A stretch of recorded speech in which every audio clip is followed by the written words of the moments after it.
The rain in Chicago didn't wash things clean. It just made the grime slicker, reflecting the neon lights of the city in puddles that looked like spilled oil. Inside the Gilded Olive, an Italian restaurant that catered to the city's elite, the atmosphere was a fortress against the storm outside.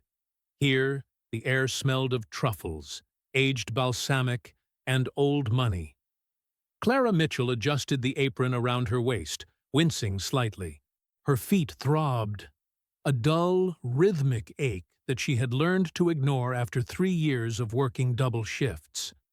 She was 32, but the shadows under her eyes and the roughness of her hands told the story of a woman who had lived 100 years of worry. She picked up a tray, balancing 3 heavy plates of ossobuco, her eyes scanning the dining floor. It was a habit she couldn't break: hyper-vigilance. Ever since David died, ever since she was left alone with 4-year-old Emily, Clara analyzed every room she entered. She looked for exits. She looked for threats. In the far corner, occupying the booth with the best vantage point of the entrance, sat Nikolai Volkov. Even the waitstaff whispered his name with a mixture of reverence and terror. Nikolai was not merely a businessman. He was an institution in Chicago's underworld. He was a man who moved in silence, his power defined not by how loud he shouted, but by how quiet the room became when he entered it. He was handsome in a severe, sharp-edged way, wearing a charcoal suit that cost more than Clara made in a year. Tonight, he was alone, save for his bodyguard, Victor, who stood by the wall like a stone statue. Clara moved toward his table. It wasn't her section, but the manager, a nervous man named Mr. Henderson, had pulled the regular server off the floor. "Take table 4, Henderson had hissed, wiping sweat from his forehead. "Just drop the food and leave. Don't make eye contact." Clara had nodded, taking the plate intended for Nikolai. As she walked, the kitchen door swung open. The usual clamor of pots and pans was there, but something was wrong. Through the swinging porthole window, Clara saw movement that didn't fit. The regular head chef, an erratic but passionate man named Marco, was missing. Instead, 2 men she didn't recognize were at the prep station. They weren't wearing chef's whites. They wore dark, tight-fitting shirts and latex gloves. Clara slowed her pace. Her heart began to hammer against her ribs. She recognized one of them. Not by name, but by the scar running down his neck. She had seen him 2 years ago, standing in the warehouse district, the night the police told her David's death was a random mugging gone wrong. That man had been watching from the shadows then. Now, he was garnishing Nikolai Volkov's pasta. She watched, frozen in the corridor between the kitchen and the dining room, as the scarred man pulled a small, clear vial from his pocket. With a precision that was terrifyingly calm, he let 3 drops of a clear liquid fall onto the steaming sauce. He stirred it once, wiped the rim of the plate, and set it on the pass. A waiter, oblivious, picked it up. Clara's mind raced. The survival instinct that had kept her and Emily alive screamed at her to turn around. Walk away. Go to the break room. Pretend you saw nothing. If you intervene, you die. If you speak, you die. But then she thought of Emily, waiting at her neighbor's apartment. She thought of the world Emily was growing up in, a world where bad men did bad things and good people looked away because it was safer. The waiter was approaching table 4. Nikolai was looking down at his phone, unbothered. Clara didn't decide to move. Her body simply reacted. It was the fierce, illogical, overwhelming drive of a mother who couldn't stand to see another life stolen by the darkness that had shattered her own. She surged forward, ignoring the pain in her feet. She cut across the dining room, nearly colliding with a busboy. "Excuse me," she breathed, pushing past. The waiter was placing the plate down in front of Nikolai. The aroma of tomato and basil wafted up. Nikolai picked up his fork. Clara reached the table just as the fork touched the pasta. "No!" The scream tore through her throat, louder than she intended. She didn't stop. She lunged, her hand striking the edge of the hot ceramic plate. Crash. The sound was like a gunshot in the hushed restaurant. The plate shattered against the hardwood floor. Red sauce splattered across Nikolai's pristine charcoal suit. Pasta lay in a ruined heap on his polished shoes. The entire restaurant went dead silent. The music seemed to stop.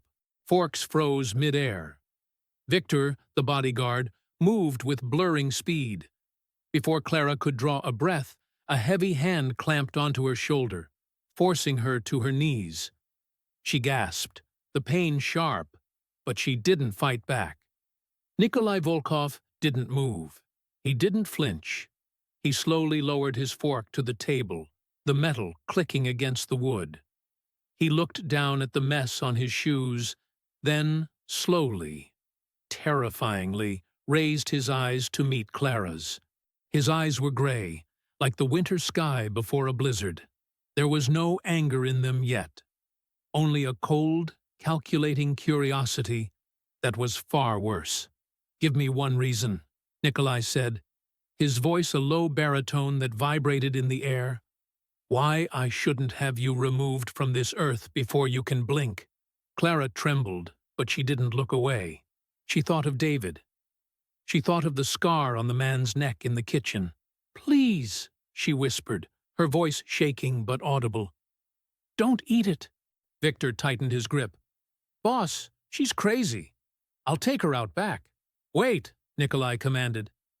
He leaned forward, inspecting Clara's face. He was a man who specialized in reading lies, in sniffing out deceit. He looked for the dilation of pupils, the sweat on the brow, the twitch of a muscle. He saw fear, yes. But beneath the fear, he saw a desperate, pleading honesty. "Why?" Nikolai asked. "I saw them," Clara said, tears pricking her eyes. "In the kitchen. The chef is gone. There are two men. One has a scar on his neck. I saw him put something in the sauce, a vial. 3 drops. Nikolai went very still. The air around the table thickened with tension. He looked at the ruined food on the floor. He looked at the sauce on his cuff. "Victor," Nikolai said softly, "go to the kitchen, quietly." Victor hesitated, looking between the threat of the woman and the order from his boss. "Boss, I can't leave you unprotected. If she wanted to kill me, she wouldn't have slapped the poison out of my hand," Nikolai reasoned, never breaking eye contact with Clara. "Go." Victor released Clara and vanished toward the kitchen. Clara remained kneeling, her chest heaving. "I have a daughter," she blurted out, the words tumbling over each other. I couldn't let it happen. I know what it looks like when someone is taken away." Nikolai reached into his jacket pocket. Clara flinched, closing her eyes. When she opened them, he was offering her a napkin. "Stand up," he said. It wasn't a request. Clara pulled herself up, her knees shaking. The silence in the restaurant was suffocating. Every patron was watching, terrified. A commotion erupted from the kitchen. Shouting, the crash of metal. Then, the heavy thud of the back door slamming. Victor returned a moment later, breathless, his suit jacket unbuttoned. He walked straight to Nikolai and whispered in his ear. Nikolai listened, his expression unchanging, though his jaw tightened imperceptibly. "They're gone," Nikolai said aloud, looking at Clara. "And the back alley camera confirms a vehicle fleeing." He stood up, towering over Clara. He picked up a piece of the pasta from the floor with a napkin, wrapping it carefully. "You said you have a daughter?" "Yes," Clara whispered. "Emily. She's 6. "Where is she?" "With my neighbor, Mrs. Gable." Nikolai buttoned his jacket. "Get your coat." "You're done working for the night." I can't leave," Clara stammered. "Mr. Henderson will fire me." Nikolai looked over Clara's shoulder at the trembling manager who was peeking out from behind the bar. "Mr. Henderson," Nikolai called out. The manager jumped. "This woman just saved my life. If she is fired, I will be very disappointed. Do we understand each other?" "Yes, yes, Mr. Volkov. Of course," Henderson squeaked. Nikolai turned back to Clara. "Come with me." "Where?" "To get your daughter," Nikolai said, his voice dropping to a serious, almost gentle tone that terrified her more than his anger. "Those men saw you, didn't they?" Clara nodded slowly. "Then they know you saw them," Nikolai said. "You are a witness to an attempted assassination on a head of the family. You and your daughter are no longer safe in this city. Not without me." The ride in the back of the armored SUV was silent. The city lights blurred past the tinted windows, streaks of red and gold that felt like distant memories. Clara sat pressed against the door, her hands clenched in her lap. She had just kidnapped herself. That's what it felt like. Nikolai sat on the other side of the leather bench seat, typing furiously on a secure phone. He didn't look like a thug. He looked like a CEO handling a merger, except the currency was life and death. "We need to assess the threat level," Nikolai said, not looking up. "My security team is sweeping your apartment building now. We will pick up your daughter and then proceed to a secure location." "You can't just uproot our lives," Clara said, finding a spark of courage. "I have bills. Emily has school. I can't just disappear with someone like you." Nikolai stopped typing. He turned his head slowly. The interior light of the car cast shadows across his sharp cheekbones. "Someone like me?" he repeated. "And what is someone like me, Clara?" "Dangerous," she said. "Tonight, I was the prey, not the predator," Nikolai replied. "You saw the vial. Do you know what was likely in it?" Clara shook her head. "Aconite. Or perhaps a concentrated digitalis derivative. Heart failure. Mimics a natural death. If you hadn't slapped that plate, I would be dead within the hour, and the coroner would have called it a cardiac arrest." He paused, his eyes narrowing.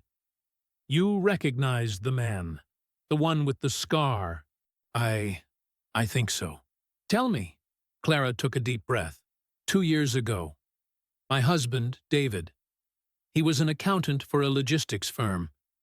He started finding discrepancies, numbers that didn't add up, shipping containers that existed on paper but not in the yard. He went to the warehouse district to meet a source. They found him in an alley. She swallowed the lump in her throat. The police said it was a robbery, but his watch wasn't taken. His wallet was there. Just his laptop was gone. I went there that night. Before the police arrived, I was looking for him. I saw a black sedan and a man smoking a cigarette under a streetlight, watching the scene. He had a scar, right here. She traced a line down her neck. Nikolai's expression darkened. "David Mitchell," he murmured. "The forensic accountant." Clara looked at him, shocked. "You knew him?" "I didn't know him," Nikolai said. "But I knew of the accident. It happened in territory controlled by the Salieri Syndicate. My rivals." He looked out the window. "It seems, Clara, that our enemies are the same. The man you saw tonight was likely a cleaner for the Salieri family, which means someone in my organization let them in." The car slowed to a halt in front of a rundown apartment complex. It was Clara's home. "Victor is already upstairs," Nikolai said. "Go get your daughter. Pack a bag, essentials only. You have 5 minutes. And if I refuse? Then I will leave a security detail here," Nikolai said. "But my men are human. They can make mistakes. If the Salieri cleaners come back to finish the job, and they will, because they don't leave loose ends, they will come for the waitress who saw their faces. Can you gamble your daughter's life on that?" Clara looked at the grim building, the flickering street lamp, the vulnerability of her existence. She realized she had been running from this shadow for 2 years. Tonight, she had just run straight into it. 5 minutes, she said, opening the door. 10 minutes later, Clara returned. She held a small pink suitcase in one hand and the hand of a sleepy, confused 6-year-old in the other. Emily was clutching a worn-out stuffed bear. Victor helped them into the car. Emily looked at Nikolai with wide, curious eyes. Most children would be scared of the stern man in the dark suit, but Emily had a strange, intuitive fearlessness. "Are you a policeman?" Emily asked, her voice small. Nikolai looked at the child. For a second, the mask of the crime lord slipped. A flicker of pain crossed his face, a memory of innocence lost. "No," Nikolai said gently. "I am a problem solver." "Mommy says we have to go on a trip," Emily said. "Yes," Nikolai nodded. "A vacation. To a very big house." As the car pulled away, merging onto the highway that led out of the city and toward the affluent, secluded estates of the North Shore, Nikolai's phone buzzed. He read the text message. His jaw tightened. Analysis confirmed. Pure aconite. Lethal dose. The kitchen staff has vanished. Marcus is not answering his phone. Nikolai looked at Clara, who was stroking Emily's hair as the child fell back asleep. "You were right," Nikolai said quietly. "It was poison." Clara didn't say, "I told you so." She just stared out into the dark. "Who is Marcus?" Nikolai looked at her sharply. "How did you know to ask about him?" "You just looked at your phone and got angry," Clara observed. "And earlier, you asked Victor where his second was. You're wondering who let the killers in." Nikolai let out a short, dry chuckle. "You are observant, Clara. That is a dangerous quality. It's a survival skill," she retorted. "Marcus," Nikolai said, "is my lieutenant, my right hand. The man who was supposed to vet the kitchen staff tonight." The betrayal hung in the air, heavy and poisonous. Nikolai Volkov was the most powerful man in Chicago. But in that moment, sitting in a bulletproof car with a waitress and a child, he realized he was entirely alone, except for them. The Volkov estate was not a house. It was a compound.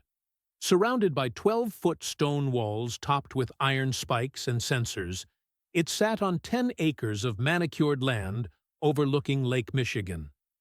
As the heavy iron gates swung open, Clara felt a chill. It was beautiful, yes. The driveway was lined with ancient oaks, and the main house was a sprawling masterpiece of modern architecture, glass, steel, and dark stone. But it felt like a prison, a very expensive prison. "Welcome to the fortress," Nikolai said dryly as the car stopped. Servants, or perhaps they were more guards in suits, came to take the bags. Clara held on to Emily's hand tightly.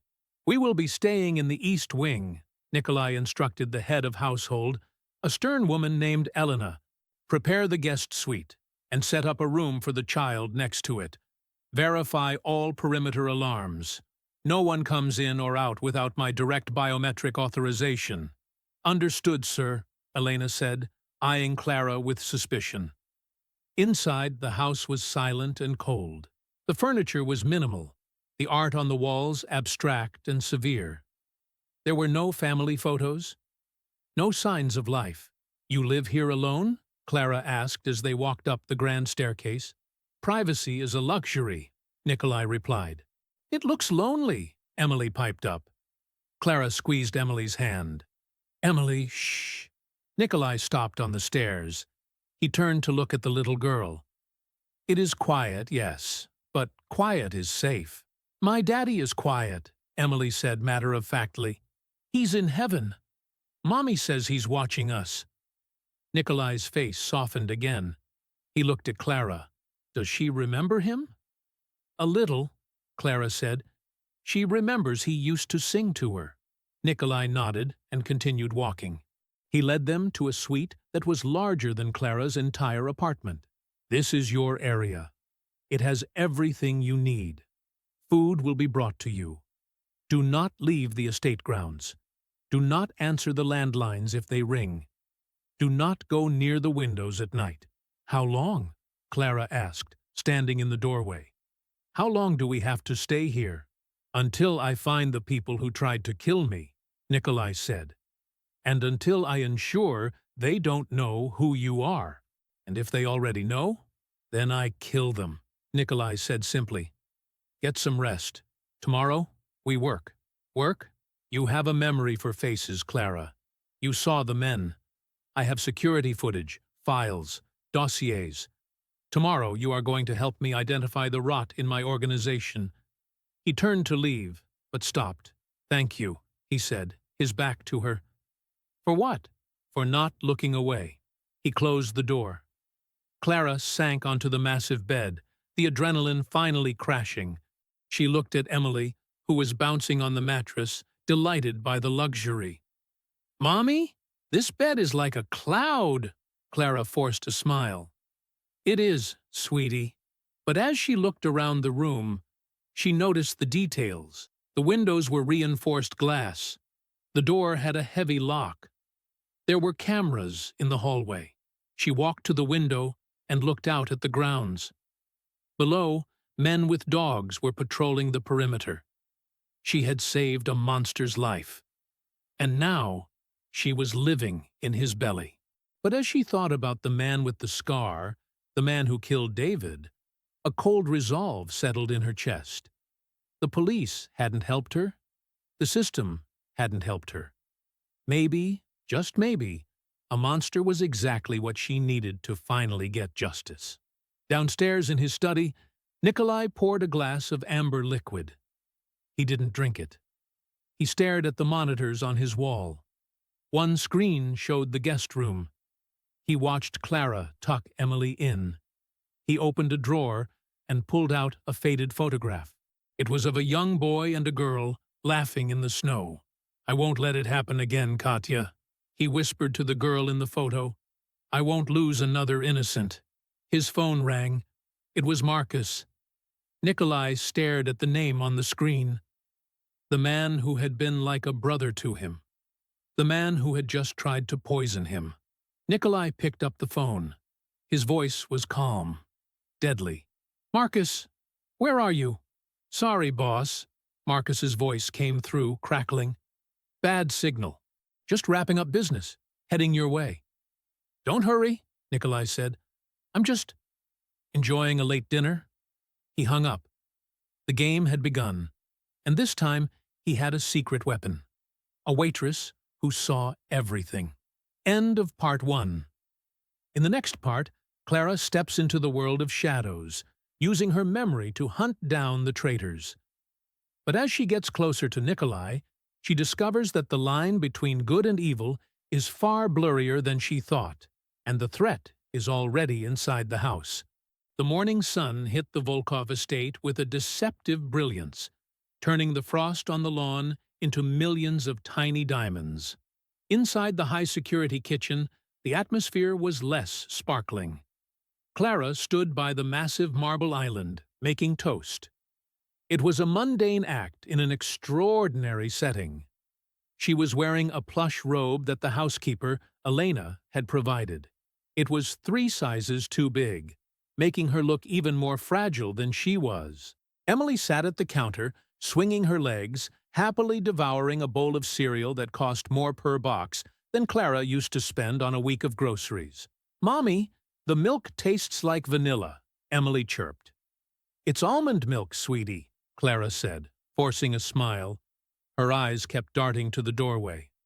Nikolai entered a moment later. He was dressed in a fresh suit, navy blue this time, his hair wet from a shower. He stopped when he saw them.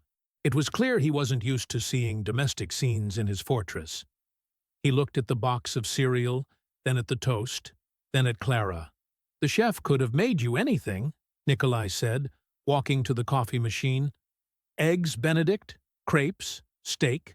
I prefer to make my own food," Clara said, her voice steady. Considering what happened last night, Nikolai paused, the coffee cup halfway to his lips. He nodded once, acknowledging the point. "Fair enough." He leaned against the counter, sipping his black coffee. My security team has been scrubbing the footage from the restaurant. They have stills of the two men in the kitchen. I need you in the study. Can Emily come? No, Nikolai said. What we are looking at is not for children. Clara hesitated. I can't leave her. Elena will watch her, Nikolai assured her. Elena raised me. She is formidable, but safe.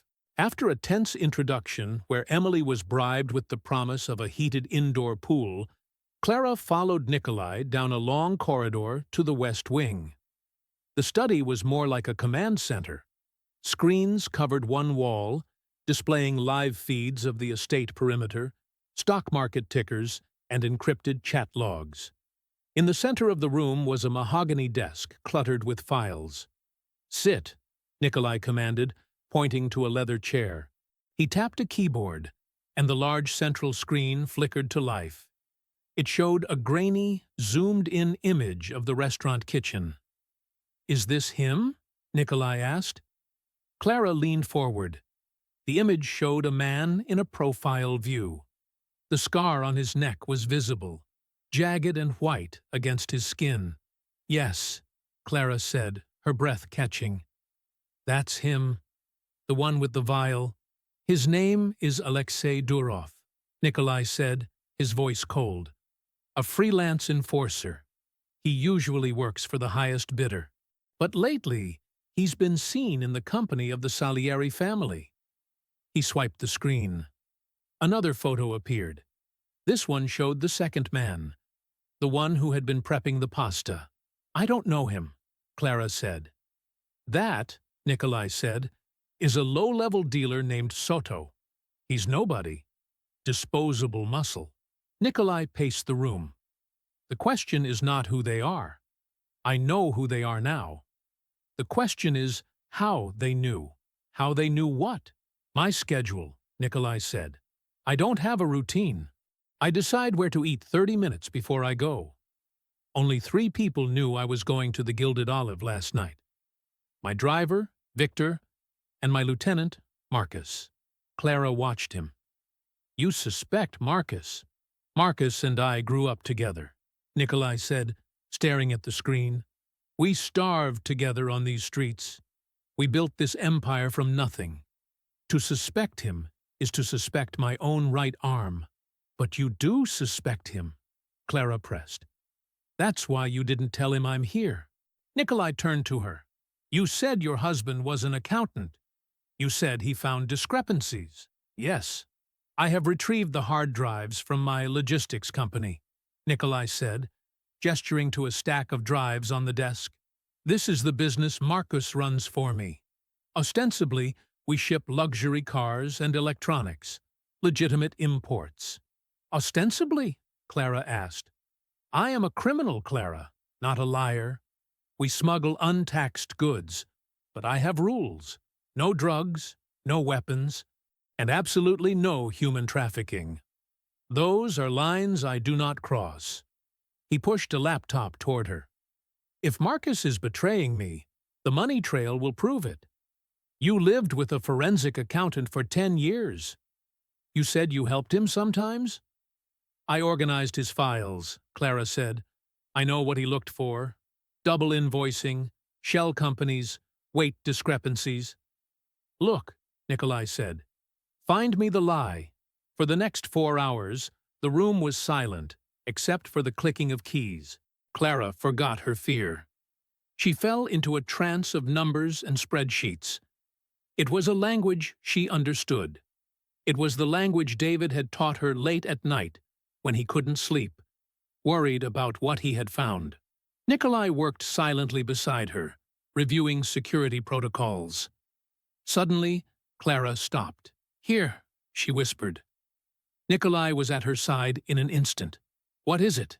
The shipping weights, Clara said, pointing at a column of data. Look at these shipments coming in from Eastern Europe. They are labeled as auto parts. The weight listed on the manifest is 4,500 kilograms per container. Standard for engine blocks, Nikolai noted. Yes, Clara said. But look at the fuel consumption of the trucks hauling them out of the port.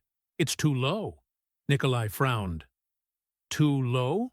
If a truck is hauling 4,500 kilos, it burns fuel at a specific rate, Clara explained, her finger tracing the line. David taught me this. Heavy loads drag on the engine. But these trucks, the fuel logs show they are burning fuel as if they are hauling something much lighter. Maybe 1,000 kilos, or something that isn't heavy metal, Nikolai finished, his face paling. And look at the destination, Clara continued. They aren't going to your usual warehouses. They are making a detour to a depot in the south side, a depot listed under a company called Aurora Logistics. Nikolai straightened up. He looked like he had been punched. Aurora, he murmured. The dawn. He walked to the window, his back rigid. 2 years ago, the Salieri family approached me. They wanted to use my shipping routes to move special cargo. Refugees. Girls. I told them if they ever brought that filth into my city, I would burn them down. He turned back to Clara, his eyes burning with a terrifying intensity. Marcus didn't just try to kill me to take my crown, Clara. He tried to kill me because I was in the way. In the way of what? He's been working with Salieri, Nikolai said, his voice dropping to a growl. Those containers aren't empty. They aren't carrying engine blocks. They are smuggling people. And he's using my trucks, my reputation, and my routes to do it. Clara felt sick. That's what David found, she realized. It wasn't just numbers. He found them. Yes, Nikolai said softly. Your husband stumbled onto a trafficking ring operating inside my legitimate business. Marcus had him killed to keep it quiet. And he blamed it on a random mugging. Nikolai walked over to her. For the first time, he didn't look like a boss. He looked like a man burdened by a heavy sin. I am responsible, he said. It happened under my watch. My man killed your husband. Clara stood up. The anger flared, hot and sharp, but it was complicated now. You didn't know. Ignorance is not an excuse for a king, Nikolai said bitterly. I owe you a debt, Clara Mitchell, a debt of blood. The phone on the desk buzzed. A red light flashed. Nikolai picked it up. He listened for a second, then his eyes snapped to Clara. He's here, Nikolai said. Who? Marcus. He's at the gate. Panic, cold and sharp, spiked in Clara's chest. He's here? Does he know? He knows I'm alive, Nikolai said, his demeanor shifting instantly. The vulnerable man vanished. The warlord returned. He buttoned his jacket, checking the gun holstered beneath his arm. He likely thinks the poison failed or I didn't eat it yet. He's coming to check on me, to see if I'm sick, to see if I'm vulnerable. What do we do? Clara asked. You, Nikolai said, pointing to a bookshelf that looked built into the wall, are going to hide. He walked over to the shelf and pulled a specific book, The Count of Monte Cristo. The shelf clicked and swung open silently, revealing a small, dark panic room. It has a one-way mirror looking into the office, Nikolai explained quickly. And an audio feed. Go inside. Take the laptop. Keep looking for proof. I need to know exactly how deep this goes before I make my move. But Emily! Emily is in the East Wing with Elena and Victor. Marcus won't go there. He's coming here to business. Nikolai gently pushed her toward the hidden door. Clara, listen to me. No matter what you hear, do not make a sound. If things go wrong, there is a tunnel in the back of that room. It leads to the boathouse. Take Emily and run. Nikolai, go. He closed the bookshelf. Clara was plunged into dim light. She saw Nikolai through the glass. He sat behind his desk, opened a file, and poured himself a drink. He looked relaxed, bored even. A moment later, the heavy oak doors of the study opened. A man walked in. He was charming, with a smile that didn't quite reach his eyes. He wore a suit that was too flashy, a gold watch glinting on his wrist. This was Marcus. "Nico!" Marcus boomed, spreading his arms. "I was worried. You weren't answering your phone." "I was busy," Nikolai said calmly, not standing up. "Cleaning up a mess at the restaurant." Clara watched from the darkness, her heart hammering against her ribs. She pressed the headphones to her ears to hear the conversation clearly. "A mess?" Marcus asked, sitting down uninvited. "What happened?" "Clumsy staff," Nikolai lied smoothly. "Spilled dinner all over me. Ruined my appetite." Marcus's smile faltered for a fraction of a second. "That's a shame. The Gilded Olive usually has impeccable service." "Indeed," Nikolai said, swirling his drink. "Strange thing, though. The chef was missing. And the staff, they looked new. Is that so?" Marcus leaned back, crossing his legs. "Hard to find good help these days. Maybe we should buy the place, fix it up." "Maybe," Nikolai agreed.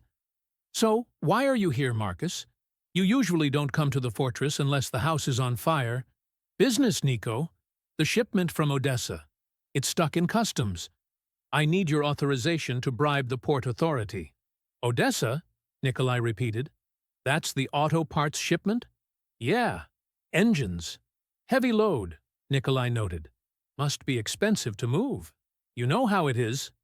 Gas prices." Marcus laughed nervously. In the panic room, Clara looked at the laptop screen. She pulled up the Odessa file. She frantically clicked through the manifests. She found a subfolder labeled Biologicals. She opened it. Photos. Hundreds of photos. Not of engines, but of young women and children. Clara clamped her hand over her mouth to stop a scream. The nausea hit her in a wave. This wasn't just smuggling. This was slavery. She looked up through the glass. Marcus was smiling, joking with his oldest friend, while holding the keys to a kingdom built on human misery. "Sign the authorization, Nico," Marcus said, sliding a paper across the desk. "Let's get the goods moving. We lose money every hour they sit there." Nikolai picked up a pen. He looked at the paper. Then he looked at Marcus. "Do you remember Katya?" Nikolai asked suddenly. The air in the room changed. Marcus stiffened. "Your sister?" "Of course. Why bring her up?" "I was thinking about the day she died," Nikolai said softly. "It was a stray bullet. A drive-by meant for me. She was just there, innocent. She had nothing to do with this life. It was a tragedy, Nico. We avenged her." "We did," Nikolai nodded. "But I made a vow that day, that I would never let our business hurt women or children. That we were criminals, yes, but we were not monsters." Nikolai put the pen down. He didn't sign. "Why are the trucks burning so little fuel, Marcus?" The silence that followed was deafening. Marcus's smile evaporated completely. His eyes went dead. "You've been checking the logs," Marcus said quietly. "I have." "That's unlike you. You usually trust me to handle the logistics." "Trust is earned, Marcus, and it is easily lost." Nikolai leaned forward. "What is in the containers?" Marcus sighed. He stood up and walked to the window, looking out at the grounds. "The world is changing, Nikolai. The old ways, the honorable thief, that's a fairy tale. The real money isn't in cars or protection. It's in movement. Moving people who want to be moved, or who need to be moved." "Trafficking," Nikolai spat the word like a curse. "Supply and demand," Marcus countered. "Salieri offered us a partnership. 50-50. It's millions a month, Nico. Enough to buy this city. Enough to make us untouchable." "I am already untouchable," Nikolai said, standing up. "And I don't sell people." "Then you're a dinosaur," Marcus sneered. He turned around. His hand hovered near his jacket pocket. "And dinosaurs go extinct." Clara watched, terrified. She saw Marcus's hand inching toward a weapon. "Don't do it, Marcus," Nikolai warned, his voice low. "I love you like a brother, Nico," Marcus said, his voice shaking. But you're in the way. You're soft. You let a waitress slap a plate out of your hand, and you didn't even kill her. You're losing your edge. The waitress saw you, Nikolai said. I know, Marcus replied. And that's why she has to die too. Where is she, Nico? I know you took her. She is gone, Nikolai lied. On a plane to Europe. Liar, Marcus hissed. You brought her here. I can smell her cheap perfume. Clara looked down at her robe. She wasn't wearing perfume. He was bluffing. Or he was guessing. Get out of my house, Nikolai said. I'm leaving, Marcus said. He backed toward the door. But this isn't over. The Salieris are tired of waiting. And I'm tired of asking for permission. He opened the door. Watch your back, brother. The food isn't the only thing that might be poisoned. Marcus slammed the door. Nikolai stood still for a long moment. Then he slumped back into his chair, rubbing his temples. He tapped the desk. You can come out. The bookshelf swung open. Clara stumbled out, clutching the laptop. She was shaking. He admits it, she whispered. He admits everything. He thinks he has the upper hand, Nikolai said. He thinks I am alone here. Are you? No, Nikolai looked at her. I have you. I found the photos, Clara said, tears streaming down her face. She turned the laptop around. Nikolai, they have children. Dozens of them. In the containers at the port. Nikolai looked at the screen. His face turned to stone. The gray eyes that had been cold before were now burning with a white-hot rage. Then we don't just defend ourselves, Nikolai said. We go to war. Night fell over the estate like a heavy shroud. The tension in the house was palpable. Victor had doubled the guard. Every light in the perimeter was on. In the guest suite, Clara was trying to keep Emily calm. Why are the men outside running with dogs? Emily asked, looking out the window. They're just playing a game, Clara lied. Come away from the window, baby. There was a knock on the door. Clara jumped. It was Nikolai. He had changed into tactical gear, black cargo pants, a fitted black sweater, a holster on his thigh. He looked dangerous. We need to move, he said. What's happening? Marcus isn't waiting, Nikolai said. My sensors picked up a jamming signal. They are cutting our comms. They're coming tonight. Here? To the fortress? He knows the layout, Nikolai said grimly. He designed the security system with me. He knows the blind spots. Where do we go? The panic room in the study is good for a short time. But if they breach the house, they can smoke us out. We need to get to the boathouse. I have a boat prepped. It will take us down the lake to a safe house in Wisconsin. Okay. Clara grabbed her bag. She picked up Emily. We're ready. They moved into the hallway. The house was dark, lit only by the emergency red strip lighting near the floor. It felt like the inside of a submarine. Victor met them at the stairs. Boss, they breached the north gate. 3 SUVs, heavily armed. How many? At least 12. Looks like Salieri hit squad mixed with Marcus's loyalists. Hold the main hall, Nikolai ordered. Buy us time. It's been an honor, sir, Victor said, racking the slide of his rifle. Don't die, Victor. That's an order. Nikolai led Clara and Emily toward the kitchen, aiming for the servants' exit that led to the gardens. As they reached the kitchen, the glass of the French doors shattered. Crash. 2 men in black tactical gear swung in on ropes. Before they could land, Nikolai raised his pistol. Pop, pop. 2 shots, controlled, precise. Both men dropped. Clara screamed, shielding Emily's eyes. Don't look, Clara cried. Emily, look at Mommy! Just look at Mommy! Move! Nikolai shouted, grabbing Clara's arm. They sprinted out into the cold night air. The noise was chaotic now, gunfire erupting from the front of the house, shouting, the barking of dogs. They ran through the manicured gardens, ducking behind hedges. Nikolai moved with a terrifying grace, his gun scanning every shadow. Clara ran until her lungs burned, carrying Emily, who was now sobbing, into her shoulder. "Almost there," Nikolai panted. "The boathouse is just past the tree line." Suddenly, a spotlight blinded them. A helicopter. It was hovering low over the lake, its searchlight sweeping the grounds. "They have air support!" Clara yelled over the roar of the rotors. "Salieri has friends in high places." Nikolai grit his teeth. "Get to the trees!" They dove into the wooded area, just as bullets chewed up the grass where they had been standing. They crouched behind a massive oak tree. Nikolai checked his magazine. "I can't get you to the boat," he realized. "The chopper will see us on the dock. It's a suicide run." "So we're trapped," Clara whispered. Nikolai looked at her. Then he looked at Emily. He reached into his vest and pulled out a small, heavy key.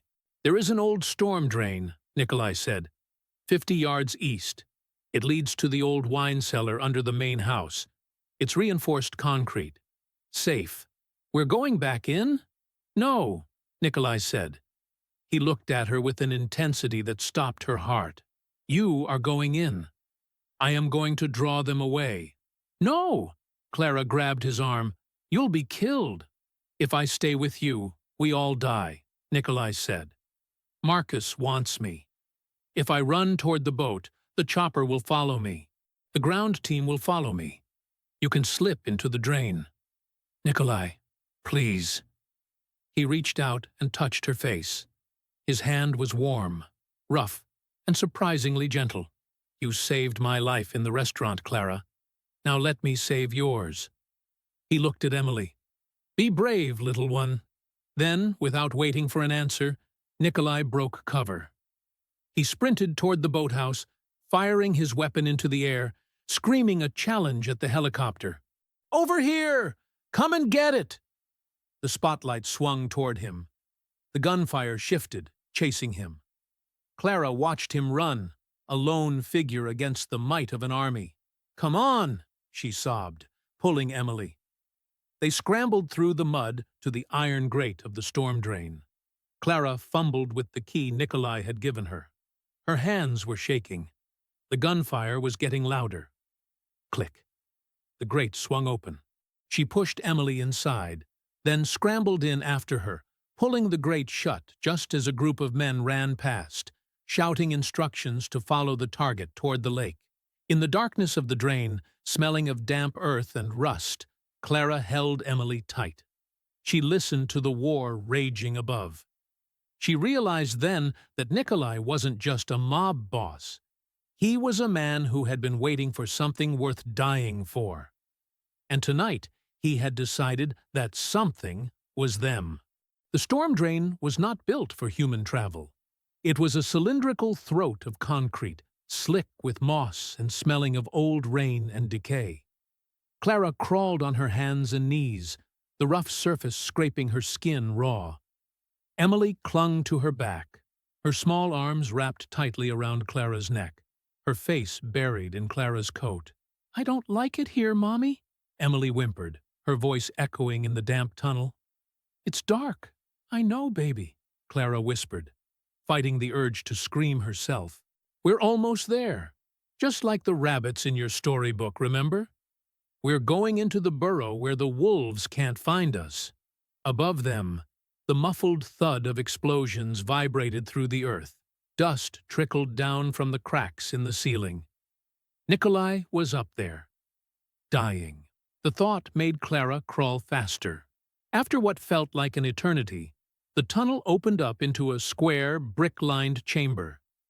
At the far end was a heavy steel door with a wheel handle, like a submarine hatch.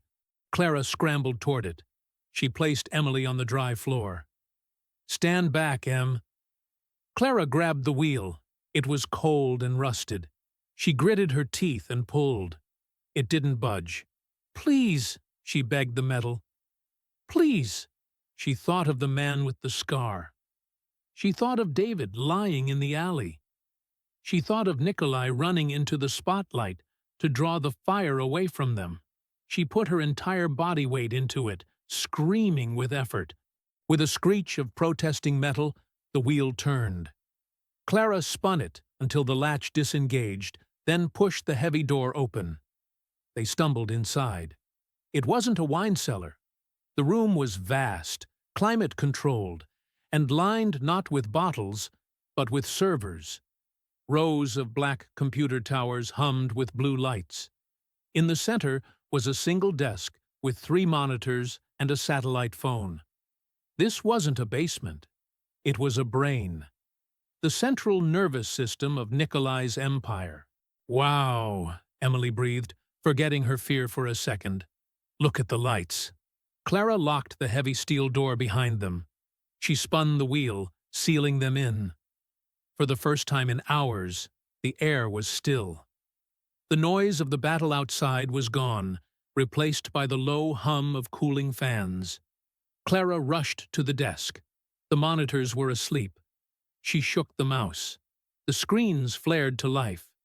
The center screen showed a map of the estate with red and green dots moving. The left screen showed live camera feeds. The right screen was a command terminal asking for a password. Clara looked at the camera feeds. Her heart stopped. One feed showed the boathouse. It was in flames. Another feed showed the dock. Nikolai was there. He was crouched behind a stack of crates, his weapon drawn. He was bleeding from a wound in his shoulder, his black sweater stained darker. Pinned down. 50 yards away, near the tree line, Marcus stood behind a line of armed men. He was shouting something, but there was no audio. "He's alive," Clara sobbed. "He's still alive." She looked at the command terminal. "Enter," passphrase. She didn't know it. "Think, Clara," she told herself. "You're good at patterns. You're good at numbers." She tried Nikolai's birthday. Access denied. She tried the name of the restaurant. Access denied. She tried Katya. Access denied. A red timer appeared on the screen. System lockout in 3 attempts. If she locked the system, she couldn't help him. She looked around the room for a clue. There were no sticky notes, no hints. This was a fortress of secrets. Then she saw it. On the desk, next to the keyboard, was a small framed photo. It was the same photo she had seen Nikolai holding earlier, the boy and the girl in the snow. But there was something else. A small brass plaque on the frame. It had a date engraved on it. 1204, 1998. The day Katya died? No, Nikolai looked too young in the photo. That was a happy memory. The last happy memory. Clara typed in 12/4/1998. Access denied. Clara's hands shook. 1 attempt left. She looked at the photo again.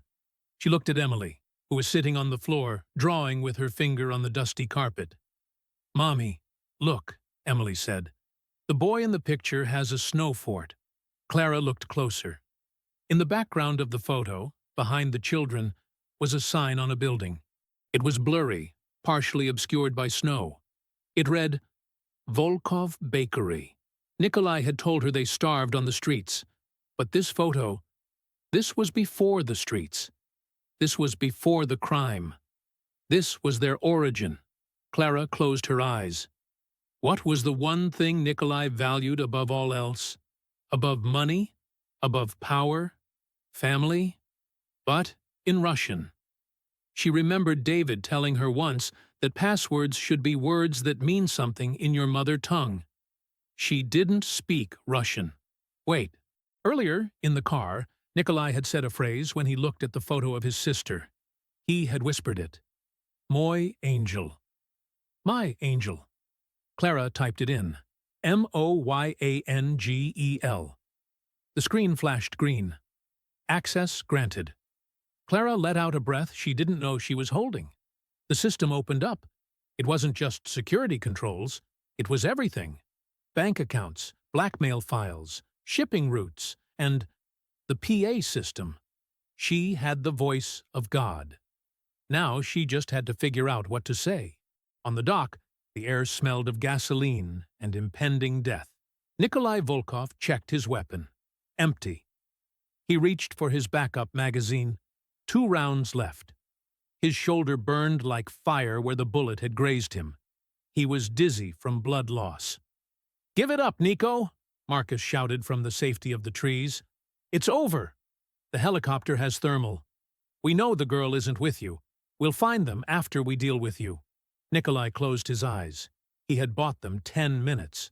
Hopefully, it was enough. "Come and finish it, Marcus!" Nikolai yelled back, his voice hoarse. "Or are you too cowardly to pull the trigger yourself?" "Suppressing fire," Marcus ordered.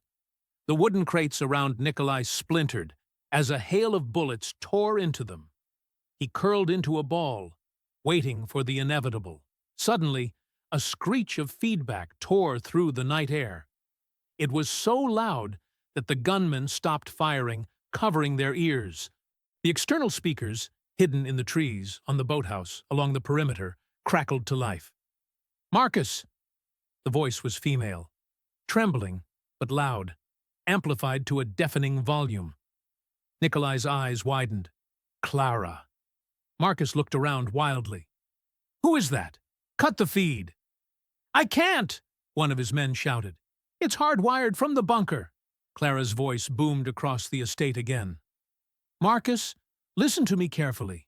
I am in the server room. I have access to the Ouroboros file."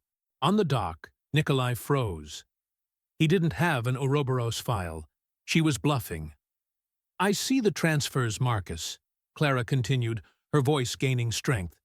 "The payments from the Salieri family, the offshore accounts in the Caymans, but more importantly, I see the insurance file Nikolai kept on you." Marcus signaled his men to hold fire. "She's lying!" he screamed, but there was fear in his voice. "Find the vent. Gas them out." "If you take one more step toward him," Clara threatened, "I hit send. I have a direct upload queued to the FBI Cybercrimes Division and the Salieri private server." "So what?" Marcus laughed nervously. "You think I'm scared of the feds?" "I'm not sending them the trafficking evidence, Marcus," Clara said. And then she improvised the most brilliant lie of her life. "I'm sending the Salieris the proof that you have been skimming from them. 10% off the top of every shipment for the last 2 years." Silence fell over the battlefield. In the criminal underworld, being a snitch was bad, but stealing from your partners, that was a death sentence, especially from the Salieri family. They skinned people for stealing $1, let alone millions. "That's a lie!" Marcus shrieked. But his men, the Salieri mercenaries, lowered their weapons slightly. They looked at Marcus with sudden suspicion. "Check the ledger, Marcus," Clara said, her fingers flying across the keyboard in the bunker. She wasn't sending anything to the Salieris.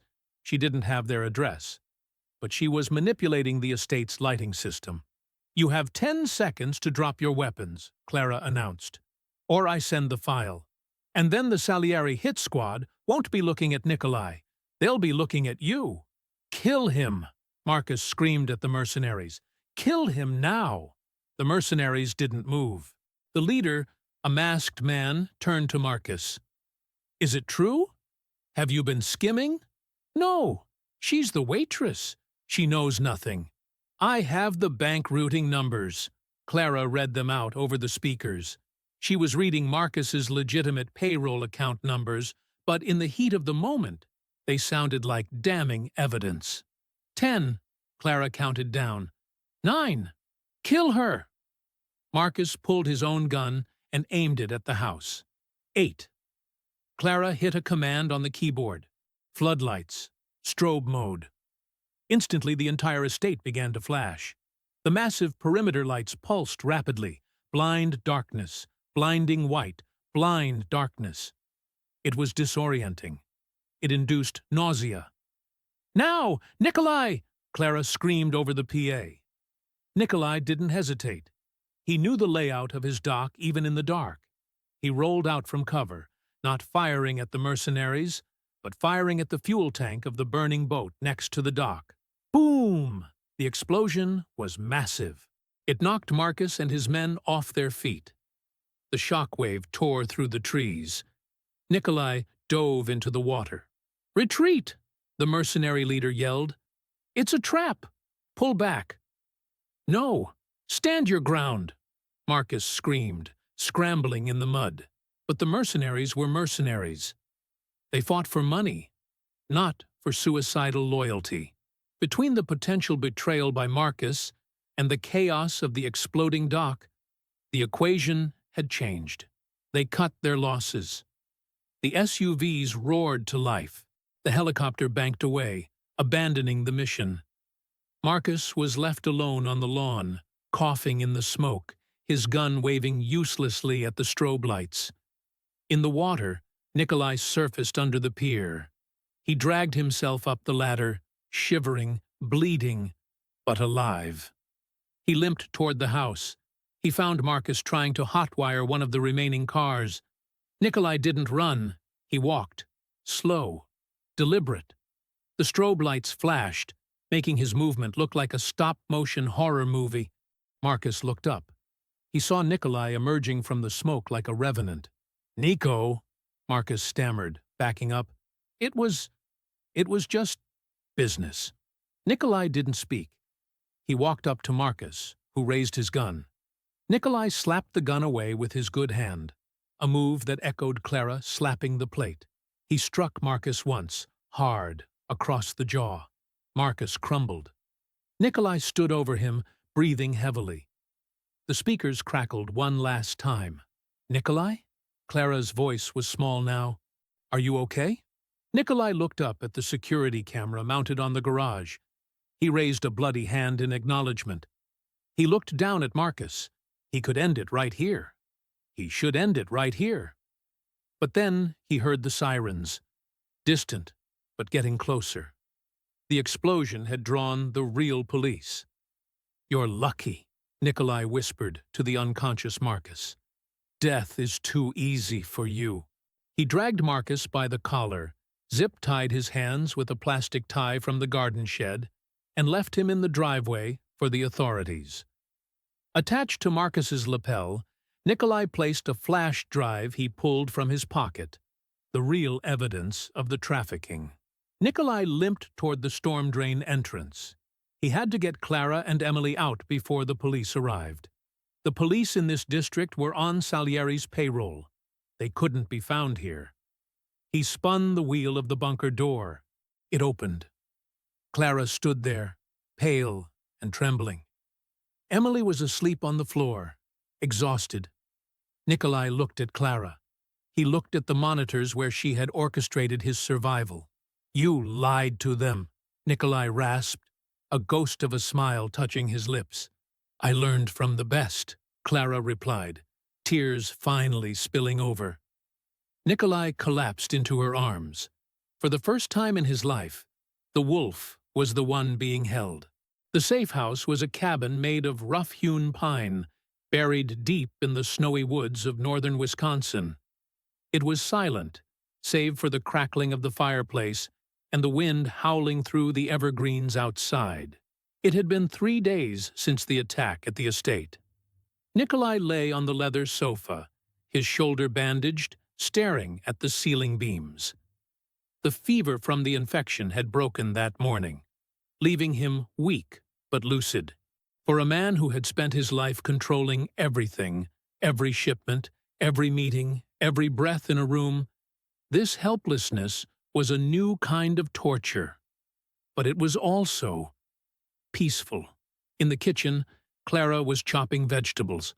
The rhythmic thud, thud, thud of the knife against the cutting board was a domestic sound that Nikolai had no reference for.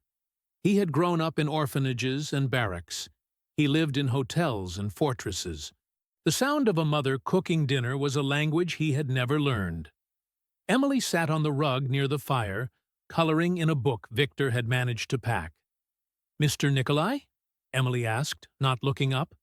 "Just Nikolai," he corrected, his voice raspy. "Are the bad men gone?" Nikolai turned his head to look at her. "Yes, the bad men are in a cage." It was true. The news had been playing on the small television in the corner. Marcus had been arrested by the FBI, found zip-tied in the driveway of the Volkov estate with a flash drive pinned to his jacket, containing evidence of a massive human trafficking ring. The Salieri family was in chaos, their assets frozen, their leadership fleeing the country as the dominoes began to fall. Clara walked over, wiping her hands on a towel. She sat on the edge of the coffee table, looking at him with those perceptive eyes that missed nothing. "You're thinking about going back," she stated. It wasn't a question. Nikolai sighed. "A wolf cannot leave his pack, Clara. The territory is vulnerable. If I don't return to Chicago, the vacuum I left will be filled by someone worse. Someone who doesn't have my rules." "Or," Clara said softly, "you could let it burn. It's not that simple. I have men who depend on me. I have a legacy." "A legacy of what?" Clara challenged him, her voice rising slightly. "Fear? Money? You saw what that legacy brought to your doorstep. It brought death. It brought betrayal." She reached out and touched the bandage on his shoulder. "You told me you wanted to protect the innocent. You can't do that from a throne made of blood." Nikolai looked away. "I don't know how to be anything else. I am Nikolai Volkov. I am the monster of the Midwest. That is all I am." "No," Clara said firmly. "That's who you had to be to survive. But you survived. You won. The question is, what do you do with the victory?" She stood up and went back to the kitchen. "Dinner is in 10 minutes. It's stew. Don't eat it if you think it's poisoned." She offered a small, tired smile. It was a joke. A callback to the moment they met. Nikolai didn't smile. He watched Emily coloring. The little girl hummed a tune, a song her father used to sing. He realized then that he was jealous. Not of David's life, but of David's death. David died a hero, loved by his family, remembered with warmth. If Nikolai died today, who would mourn him? His bodyguards? His accountant? He closed his eyes and made a decision. It was the hardest decision of his life.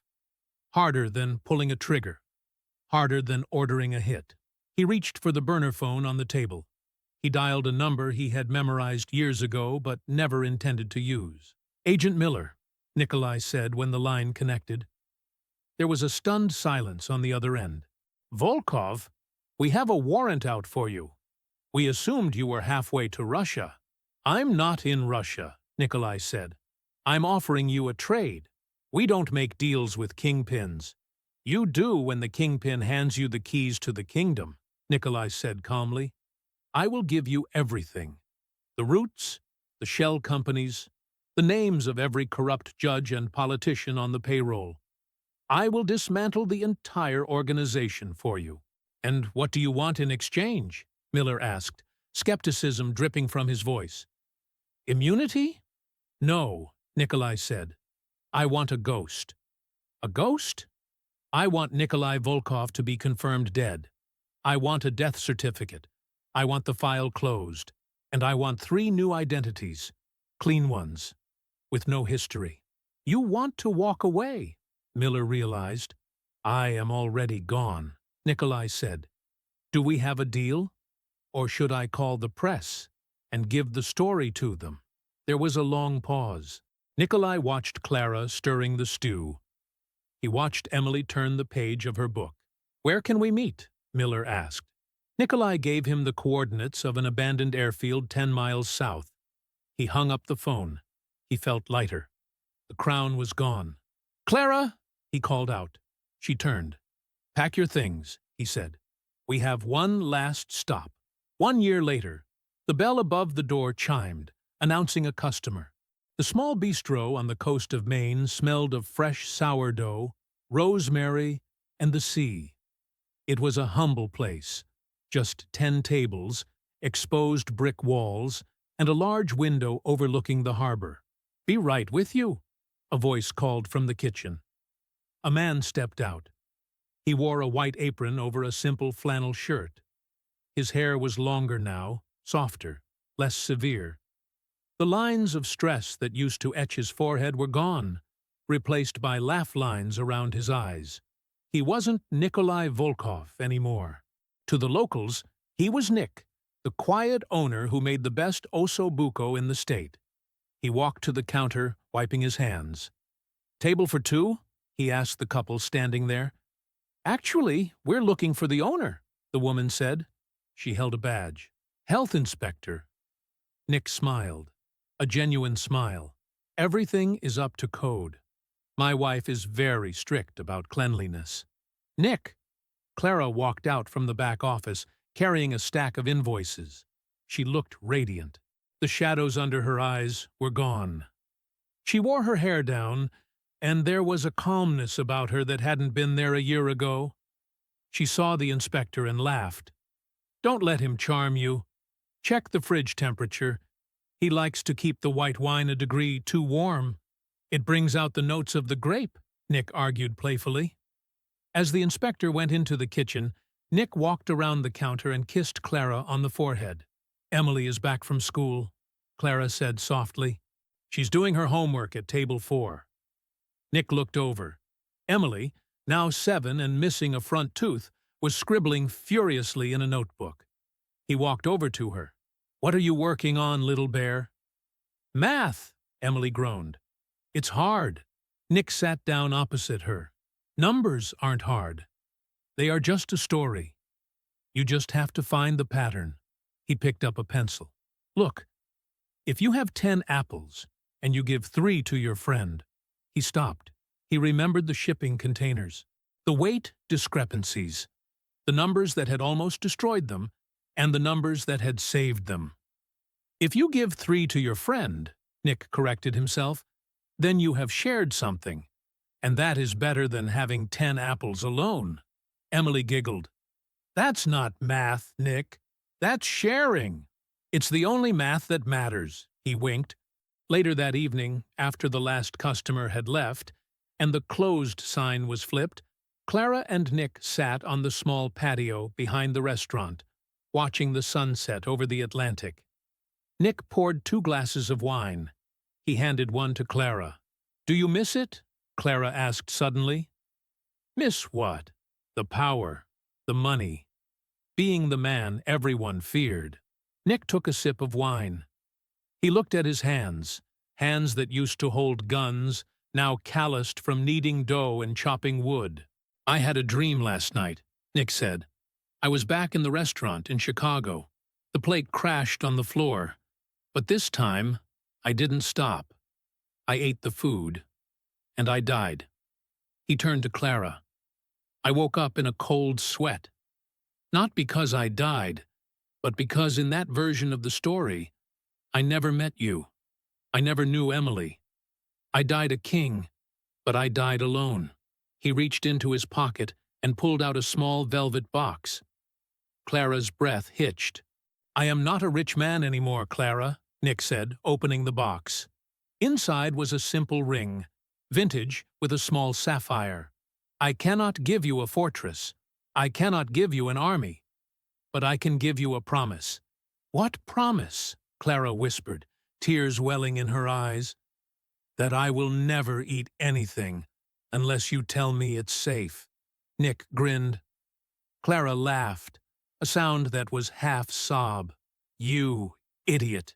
"And," Nick continued, his face serious again, "that I will spend every day for the rest of my life trying to be the man you saw when everyone else saw a monster."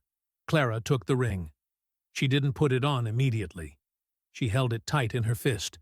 "You aren't a monster, Nick. You never were.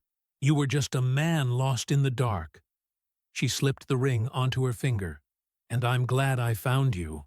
They sat in silence as the sun dipped below the horizon, painting the sky in shades of purple and gold. Far away in Chicago, the Volkov estate was empty, seized by the government, and turned into a public park. The name Volkov was fading from memory, a ghost story told to frighten new criminals. But here, in the quiet corner of the world, a family was having dinner. Nick went inside and returned with a bowl of pasta. He set it on the table between them. Osso buco, he said. My own recipe. Clara picked up a fork. She looked at him, her eyes twinkling with mischief. Did you check the sauce? She asked. Nick smiled, the shadows of the past, finally, completely gone. I made it myself, he said. With love. Clara took a bite. It's perfect.